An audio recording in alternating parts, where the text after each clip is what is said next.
progressive cavity, which you may or may be familiar with. I have a hose pump, which you are familiar with, or you've seen, or you've worked on. I have actually two pipes. I have a screw pump, which is centrifugal, and I have a centrifugal pump with a recessing pump.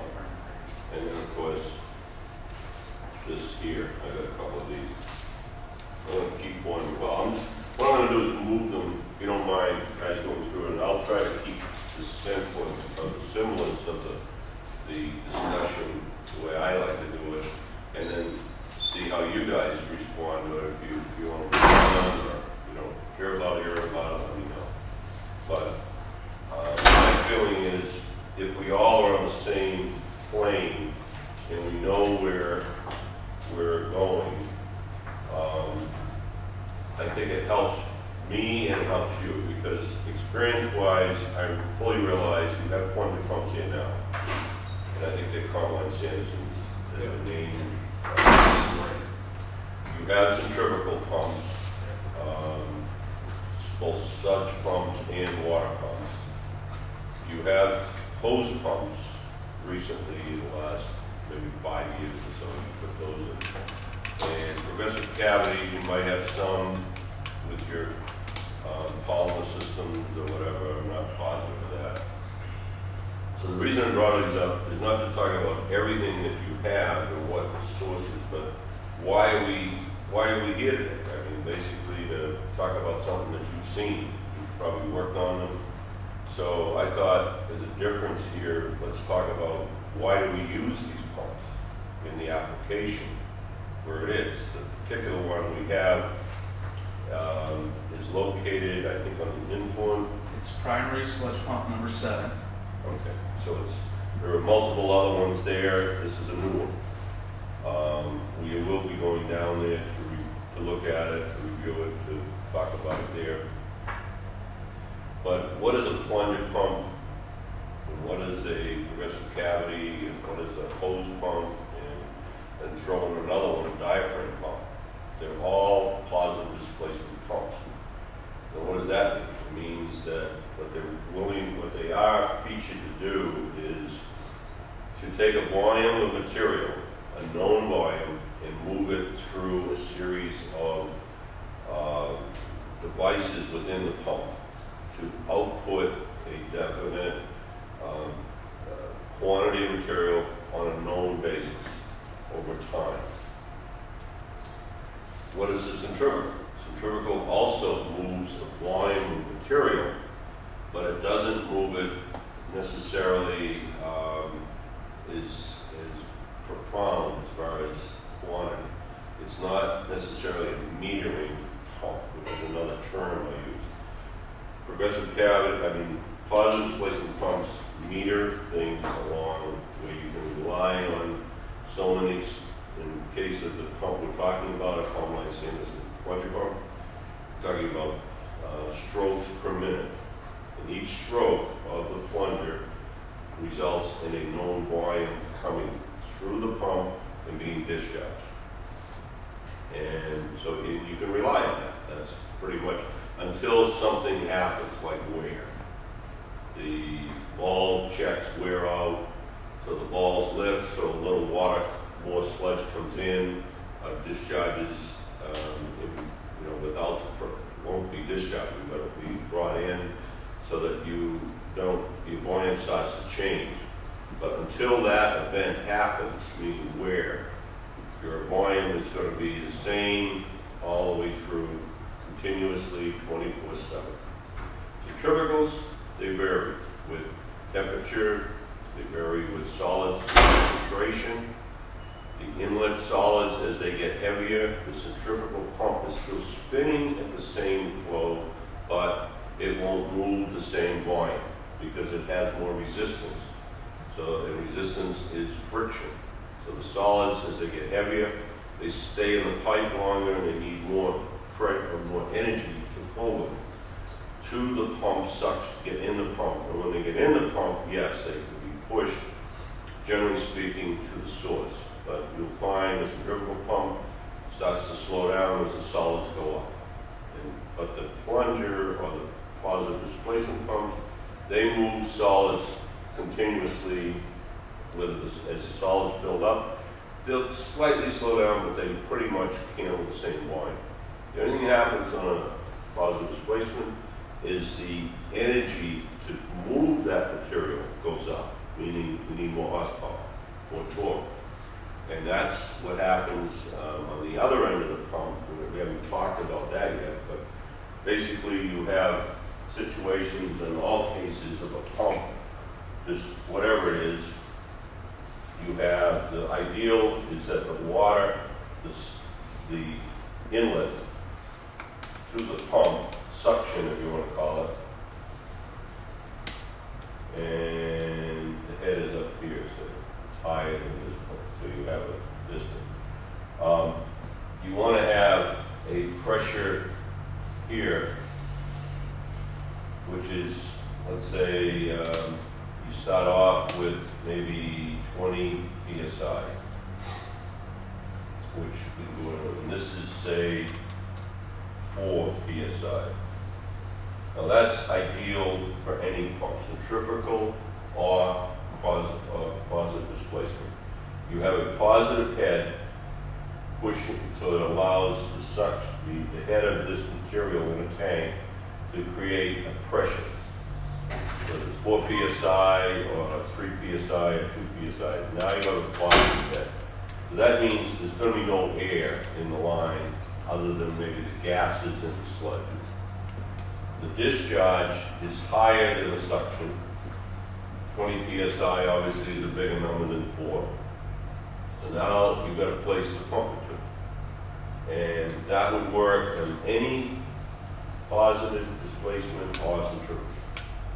Now the difference is if the solids is 3% here, centrifugal, such as the bolt, we represent Wemco, so I'm using these as guides. This is the screw pump. This is a picture of it. And this is the Wemco Model C, which I think you have some of these. So you might recognize this pump probably a little better than the other. That pump there will handle solids. The one over there, they both handle solids up to 3-4 inch. That pump that's on this table will handle 5-6 inch pump. Will handle a 5-inch solid.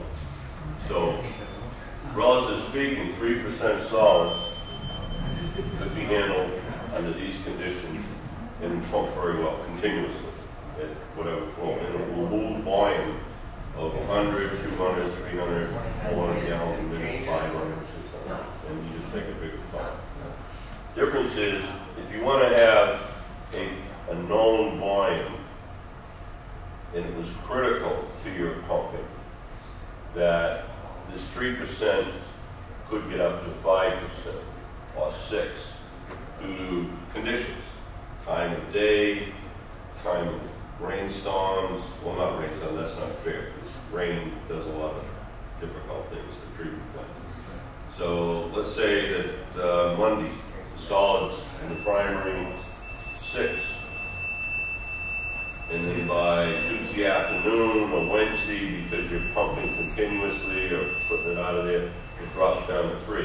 In that case, this centrifugal is going to have problems because it needs to, it both has an energy to pull and it needs an energy to push.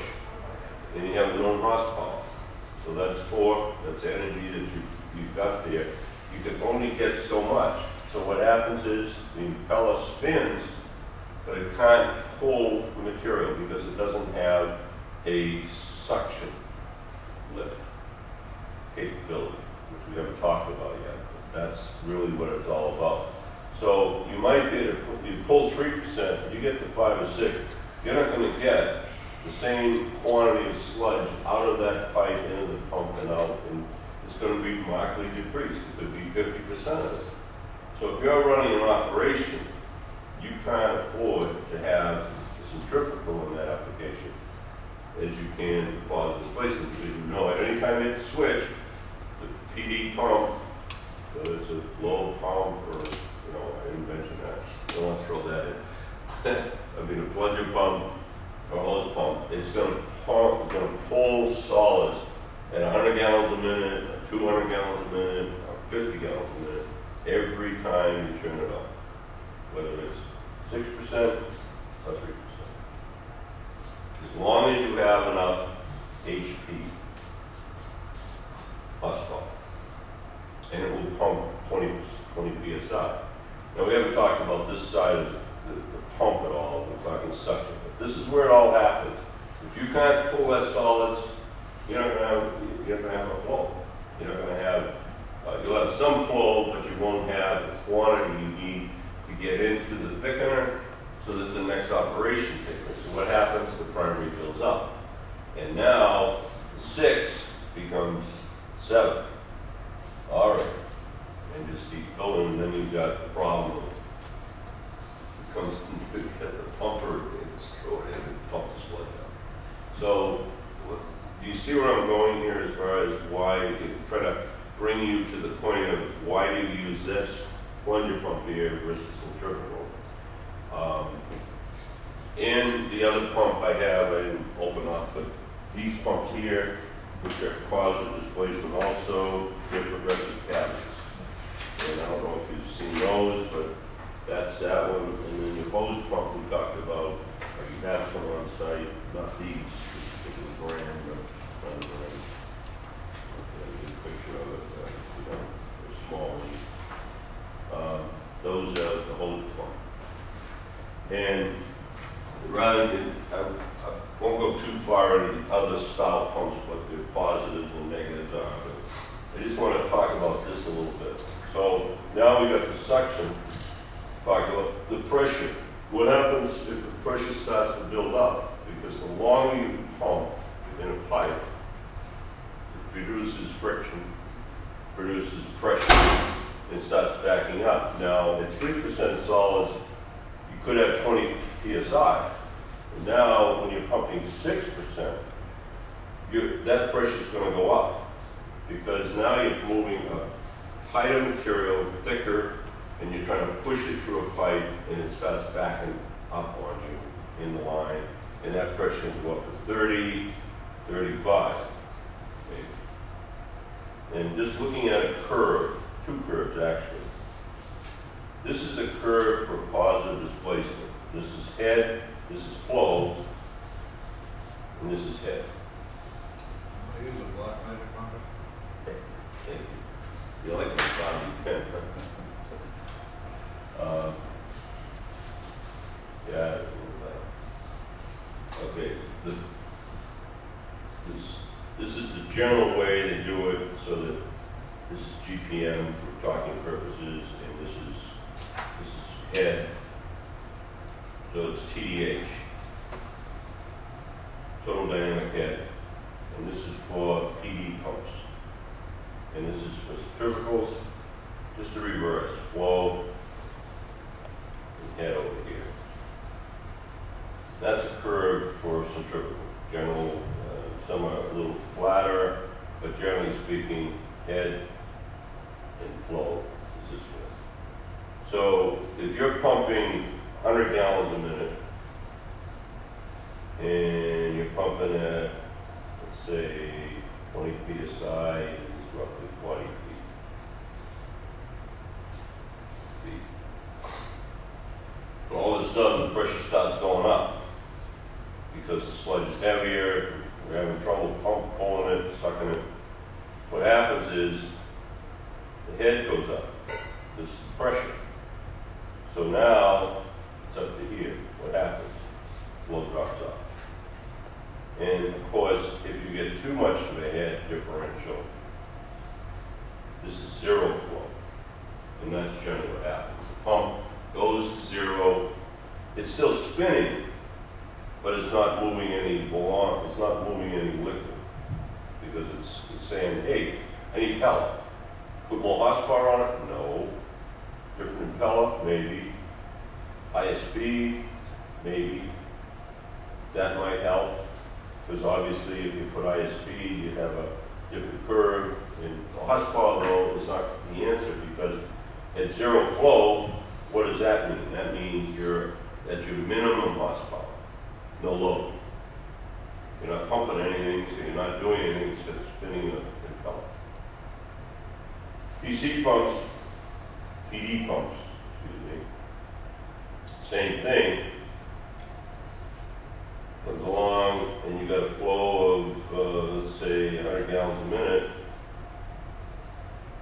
It's here, here's your head at 40, so now it goes to the